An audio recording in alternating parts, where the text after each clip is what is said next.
मरे खपे कार सेवक और मजे ले गए सरकार सेवक। क्या कहना। मैं तो अगर ये कह दूं कि मोदी जी विकास के दम पे दोबारा जीत के आए तो भक्त लोग जूता निकालते हैं कि शर्म नहीं आती प्रधानमंत्री के बारे में झूठ बलाते हुए।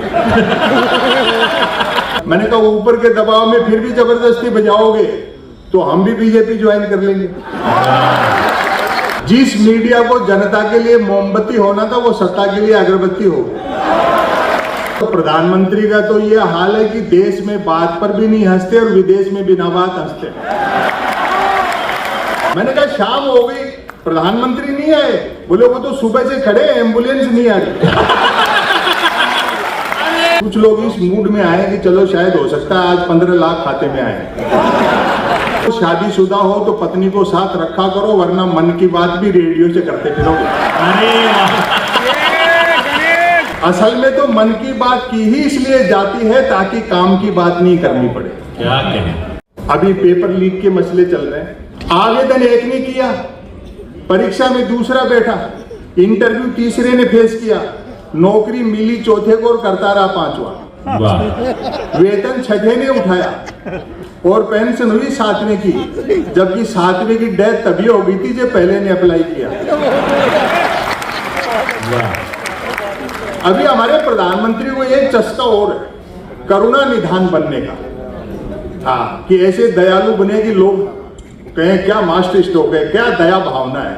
आपने देखा होगा 2-4 महीने पहले वो हर तीसरे दिन किसी न किसी एम्बुलेंस को रास्ता देते थे। एक दिन मैं दिल्ली आया हुआ था किसी काम से, तो देखा एक चौराहे पर भयंकर जाम, शाम का समय था ये ध्यान रखना, और भयंकर जाम, दुपहिया तिपहिया चौपहिया तो छोड़ो आदमी पैदल नहीं निकल सकते। घंटे पर तो मैं फंसा रहा। फिर मैंने ट्रैफिक वाले से पूछ लिया, मैंने कहा किस बात का जाम है दिल्ली में, ऐसा तो हमने देखा नहीं। बोलो प्रधानमंत्री एम्बुलेंस को रास्ता देंगे। वाह भाई वाह वाह वाह। मजा तो अगली बात कर लेना। मैंने कहा शाम हो गई प्रधानमंत्री नहीं आए, बोले वो तो सुबह से खड़े एम्बुलेंस नहीं आ रही। आप सब लोग पूरा मजा ले रहे हैं। मेरे ख्याल से कुछ लोग इस मूड में आए कि चलो शायद हो सकता है आज 15 लाख खाते में आए। लेकिन यहाँ शायर लोग हैं, सब शायरी सुनाएंगे, बहुत अच्छा सुन रहे हैं। और प्रधानमंत्री का तो ये हाल है कि देश में बात पर भी नहीं हंसते और विदेश में बिना बात हंसते।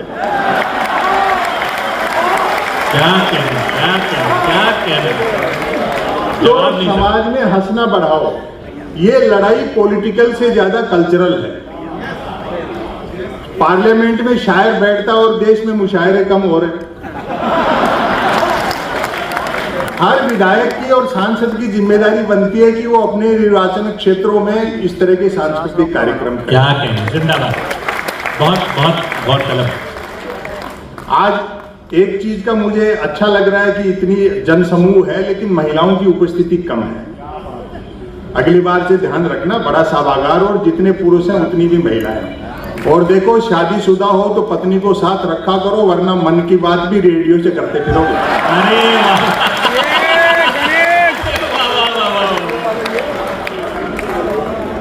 मुझे लोगों ने कहा था कि आज साहब आप राम मंदिर के चंदे की चोरी पर जरूर सुनाना। मैंने कहा मरे खपे कार सेवक और मजे ले गए सरकार सेवक। क्या कहना। अभी तो देखो आगे और क्या क्या होता है, समय की अपनी सीमाएं हैं। मैं एक लघु कथा और एक व्यंग आपको सुना देता हूँ। जी अतः स्वागत। मीडिया के लोग यहाँ बैठे होंगे, बैठे ही रहना। एक आदमी कदम ताल करता है तो मीडिया उसको मार्च पास्ट बताता है। जिस मीडिया को जनता के लिए मोमबत्ती होना था वो सत्ता के लिए अगरबत्ती हो गई। वहीं से मैंने एक लघु कथा निकाली, ब्रेकिंग न्यूज। बाकी बात बाद में करेंगे। Breaking news. आत्मनिर्भर नामक राज्य में डिजिटल क्रांति भले होने को थी पर न्यूज क्रांति हो चुकी थी। न्यूज चैनल खबरें तलाशते नहीं गढ़ते थे और देते नहीं फैलाते थे। ब्रेकिंग न्यूज की तो मारामारी रहती थी। अब कहानी यहां से शुरू होती है। एक दिन ज्यों ही राजा नहाकर स्नान घर से निकला त्यों ही एक न्यूज चैनल ने ब्रेकिंग न्यूज दागी। राजा नहाया। दूसरे न्यूज चैनल ने खुशी जाहिर की, राजा आज भी नहाया। अरे तीसरे न्यूज चैनल ने अटकलें लगाई, राजा क्यों नहाया। चौथे न्यूज चैनल ने नई जानकारी दी, राजा पहली बार नहाया। पांचवें न्यूज चैनल ने आत्मनिर्भरता की पुष्टि की, राजा खुद नहाया। क्या कहने। और इस बार तो आपकी भरपूर तालियां बजेंगी। छठे न्यूज चैनल ने रहस्योद्घाटन किया, राजा पानी से नहाया। अरे जिंदाबाद जिंदाबाद जिंदाबाद। संपत साहब। सातवें न्यूज चैनल ने ब्रेकिंग न्यूज में गर्मी भरी, राजा गर्म पानी से नहाया। आठवां न्यूज चैनल गर्वित हुआ, राजा चुल्लू भर पानी से नहाया। क्या कहने। नौवें न्यूज चैनल ने स्थिति और साफ की, राजा साफ पानी से नहाया। वाह। 10वें न्यूज चैनल ने गुप्त जानकारी दी, राजा अकेला नहाया। 11वें न्यूज चैनल ने राहत भरी ब्रेकिंग न्यूज चलाई, राजा आज तो नहाया। और अंतिम बात पर फिर तालियां बजाएं। 12वें न्यूज चैनल ने तो सब पर पानी फेर दिया, राजा गीले पानी से नहाया। वाह वाह वाह। पिछले 12 साल से सच बोलने के कारण मुझे मोदी जी का विरोधी मान लिया गया। मैं तो अगर ये कह दूं कि मोदी जी विकास के दम पे दोबारा जीत के आए तो भक्त लोग जूता निकालते हैं कि शर्म नहीं आती प्रधानमंत्री के बारे में झूठ बोलाते हुए। मैं जहां भी जाता हूं एक सवाल जरूर पूछते, बोले जी आपको कोई धमकी वगैरह नहीं मिलती।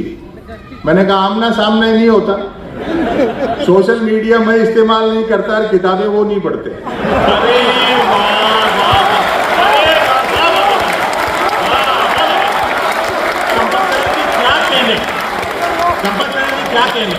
और सबसे बढ़िया तरीका है कि होमवर्क मत लो। ये आपको होमवर्क देते हैं आप ले लेते हो। वाह। मैं होमवर्क नहीं लेता। मुझे एक इनकम टैक्स के अधिकारी ने फोन किया, मेरे परिचित थे, थोड़ा मजाक कर गए, बोले संपत सरल जी सरकार के खिलाफ इतना तीखा मत बोला करो वरना किसी दिन छापा वापा वाले भिजवा देंगे। अब बात कैसे संभालते हैं। मैंने कहा आप भिजवा दो। गबन के नाम पर एक हिंदी लेखक के घर में लाइब्रेरी में प्रेमचंद के गबन उपन्यास के अलावा क्या मिलेगा। वाह। और अगली जो मैंने बात की मजा उसका लेना। मैंने कहा ऊपर के दबाव में फिर भी जबरदस्ती बजाओगे तो हम भी बीजेपी ज्वाइन कर लेंगे।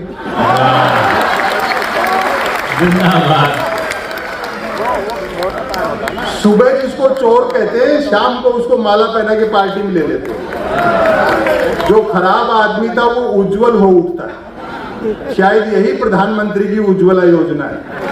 क्या तो होमवर्क मत लिया करो। एक रचना मैं आपको सुना देता हूँ, फिर कभी मौका मिलेगा बाकी लोगों को भी आपको सुनना। आप हंसना पड़ा दो, बहुत चीजें आसान करते हैं।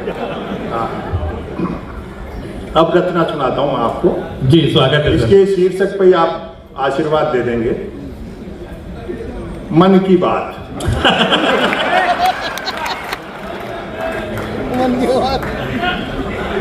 और देखो किसी चीज को ज्यादा गंभीरता से मत लिया करो। ये सब जो कह रहे हैं ना शायद बड़े अनुभवी लोग हैं। लोग कहते हैं कि साहब पार्लियामेंट तो पार्लियामेंट, लाल किले से भी झूठ बोला जा रहा है, अगले 15 अगस्त को फिर बोला जाएगा। तो मुश्ताक अहमद यूसुफी साहब एक बड़े उर्दू के व्यंग्यकार थे। उनका एक जुमला है कि बोलने वाला और सुनने वाला दोनों ये जानते हो कि ये झूठ है तो ये गुनाह नहीं है। तो ऐसी चीज को क्या सीरियसली लेना। मन की बात सुने। कोई कुछ भी बात करे, बात कुल दो ही प्रकार की होती हैं, एक काम की बात और दूसरी मन की बात। वाह। यदि आप मेरी इस बात से सहमत नहीं हैं तो फिर आपकी अलग बात है। यूं तो बात काम की हो या मन की होती दोनों बात ही हैं, लेकिन दोनों में बेसिक डिफरेंस ये होता है कि काम की बात में मन नहीं होता और मन की बात में काम। वाह वाह वाह वाह वाह वाह वाह। असल में तो मन की बात की ही इसलिए जाती है ताकि काम की बात नहीं करनी पड़े। क्या कहें। मन की बात कुछ कुछ वैसी ही होती है जैसे सदैव टू व्हीलर चलाते रहने वाले के कभी 4 व्हीलर हाथ लग जाए तो वह खाली सड़क पर भी हॉर्न बजाते हुए चलता है। बहुत अच्छा है, बहुत अच्छा है भाई, वाह वाह वाह। मन की बात एक तरफा होती है, जैसे देवता वगैरह मुंह उड़ाने पर आकाशवाणी कर दिया करते हैं। मन की बात एक प्रकार का मौखिक प्रसाद होती है, जिसे पाने के लिए भक्तों को हाथों के बजाय कान फैलाने होते हैं। मन की बात बिना विषय की होती है, क्योंकि वह मन की बात होती है। यदि भूले भटके मन की बात किसी विषय पर आ भी जाए तो भी कोई माई का लाल अंत तक नहीं पकड़ सकता कि मन की बात आखिर हो किस विषय पर रही। वाह। काम की बात अपने काम से काम रखती है, जबकि मन की बात का प्रचार करना पड़ता है कि फला तारीख को इतने बजकर इतने मिनट पर मन की बात होगी। पता लगते ही मन की बात को ही काम की बात मानने वाले उछल पड़ते हैं कि वाह मजा आ गया, फला तारीख को इतने बजकर इतने मिनट पर काम की बात होगी। काम की बात सुनी न जाए तो अच्छी खासी काम की बात भी मन की बात होकर रह जाती है, जबकि मन की बात को सुनने वाले मिल जाएं तो बात कोरी मन की बात होने के बावजूद बड़े काम की बात हो जाती है और व्यंग अब संभालना। वैसे पवन खेड़ा साहब, वैसे सुनने वाले न मिले तो मन की बात दीवारों से भी की जा सकती है, क्योंकि मन की बात करने वाले ने सुन रखा होता है कि दीवारों के भी कान होते हैं। और तालियां मैं अगली पंक्ति पर मांग रहा हूं आपकी, दीवारों के भी कान होते हैं, बल्कि वह तो यह तक मानकर चलता है कि जिनके कान होते हैं वे दीवार ही होते हैं। आए हैं, अरे वाह वाह वाह वाह, क्या अच्छा है, क्या अच्छा है भाई, वाह वाह वाह वाह। मन की बात अक्सर शुरू यहां से होती है, भाइयों और बहनों। बस इतना सुनते ही मन की बात के मुरीद भाई बहन सांस रोककर मन की बात ऐसे सुनने लगते हैं मानो सुनने के लिए जिंदगी में अब सिर्फ यही काम की बात बची है। वाह। काम की बात करने से बचने की एकमात्र तरकीब है कि तुरंत मन की बात शुरू कर दी जाए। यह अलग बात है कि लगातार मन की बात करते रहने वाले से फिर लोग उम्मीद भी नहीं रखते कि वह जिंदगी में कभी कोई काम की बात भी करे। वाह। फिर व्यंग का आनंद ले। मन की बात अक्सर ज्ञान सिखाने जैसी होती है, जैसे कमल नल पर चल, कमल झटपट चल, कमल झटपट नल पर चल। ऐसी मजेदार मन की बात का नतीजा भी मजेदार निकलता है। सुनने वाले प्रेरित हो खुद को कमल मानकर उठते हैं, मटका बाल्टी उठाते हैं और न सिर्फ नल की ओर चलते हैं बल्कि नल की ओर झटपट चलते हैं। फिर आपकी मोहब्बत मिलेगी व्यंग पर। वहां पहुंचकर माथा पीटते हैं कि हाय नल से तो पानी नहीं हवा निकल रही है, अर्थात नल तो कमबख्त खुद मन की बात कर रहा है। श्रोताओं के इस रिएक्शन से प्रभावित होकर मन की बात करने वाला तुरंत अपनी अगली मन की बात शुरू कर डालता है, कमल घर पर चल, कमल झटपट चल, कमल झटपट घर पर चल। मन की बात करने वाला अनजाने में भी काम की बात नहीं करता। वह जानता है कि काम की बात करने से सब काम में लग जाएंगे, तो फिर मन की बात कौन सुनेगा। क्या कहने। अंत में मैं फिर दोहराना चाहूंगा कि कोई कुछ भी बात करे, बात कुल दो ही प्रकार की होती हैं, एक काम की बात और दूसरी मन की बात। यदि आप मेरी इस बात से सहमत नहीं हैं तो फिर आपकी अलग बात है। वाह वाह वाह।